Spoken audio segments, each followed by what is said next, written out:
Aha moments. There's no better topic to end my video lecture series than aha moments. I think I had quite a bit in your class. Aha moments are moments when you realize something about the world or about yourself that you might not have realized, or maybe you forgot. A little pretext: it had been 20 years since I went to school, to college. I went right out of high school and I burned out really quick.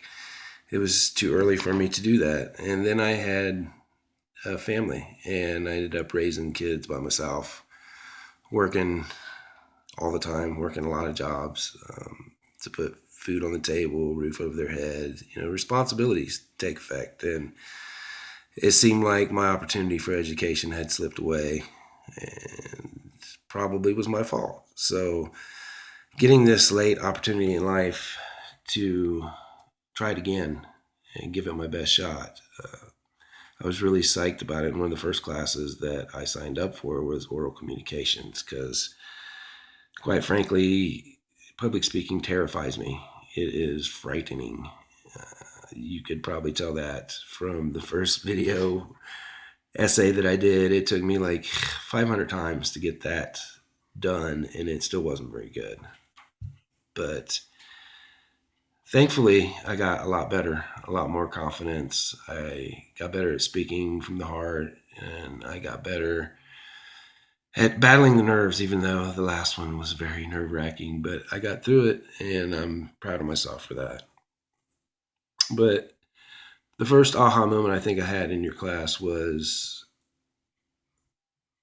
the video introduction that you gave to the class. I thought, who is this kooky guy? So I looked up your credentials and I was very impressed. A master's of communication, very impressive. So I was really anxious to meet you. Now, I had not been in school for 20 years, and in the meantime, technology had not only come through the door, it burst through the door. All the things that we do now, the way we do them, it was not how it was done 20 years ago. And I was struggling. I was struggling with technology, wondering what I had got myself into. And the first class that I attended, you spoke about your dad and the fact that he had worked at the same job for all his life, and that you were bound and determined you were going to do that.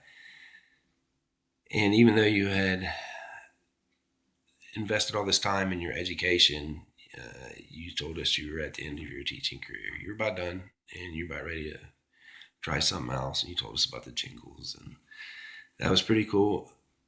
But it kind of gave me confidence and a connection with you that if you put your mind to it and that's what you want to do, that's the best path to follow. So gradually, I got better at the technology.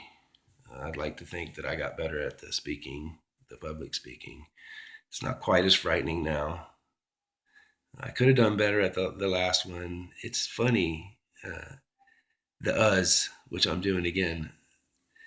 You can practice a speech hundreds of times and not have that. But if you're nervous, you get in front of people that you respect in your class, how those just come out.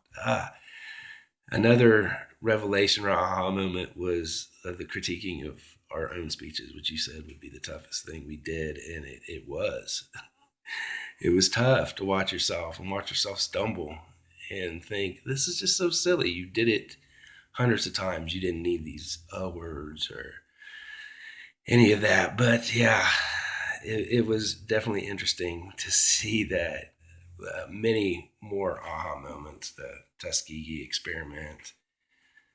The first test I took was in your class. I got first A I got back in college was in your class.